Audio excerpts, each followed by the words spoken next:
नमस्कार आपण मानक daily life with Odia channel को स्वागत। चलतु आज जानिबा गीतार उपदेश दिन 38 को।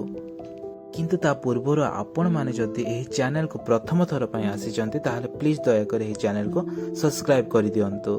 श्री कृष्ण कहउचंती कर्मर फलर मोह हेउ बा संपर्कर मोह हेउ बा धनर मोह, एही मोह आमको फसाई थाए। जेतेबेले आम बुद्धि कादुओ सदृश मोहरु बाहरी आसे सेतेबेले आमे सत्यता को जानी पारिबा। संपर्क धन ऐश्वर्य खराब नुहे, किंतु ता उपरे बा ता सहित आम मोह बा लोभ जड़ित रखिबा खराब। जेतेबेले आमे वस्तु सहित जड़ित रही जिबा सेतेबेले आम भावना शक्ति कमी थाए, आम बुद्धि ठीक रे काम करि न थाए, निष्पत्ति भूल हुए, सेतेबेले मोह ओ लोभ खराब होई थाए। सेइथि पाई मोह ओ लोभ को खराब कहा जायछि।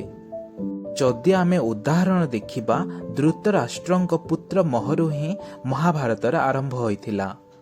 जदि आमे वर्तमान समय को देखिबा, पिता मातांकर मोहर कारणरू संतान माने अबाट को जाइथांती। आज पाई गीतार उपदेश एतिकी। जदि आपण माने यार पूर्व वीडियो सब देखिबा पाई चाहंती, एही चैनल रो प्लेलिस्ट ऑप्शन को जाए गीतार उपदेश नामक एक प्लेलिस्ट रे समस्त वीडियो देखि पारिबे। आज पाई एतिकी। रहूची नमस्कार।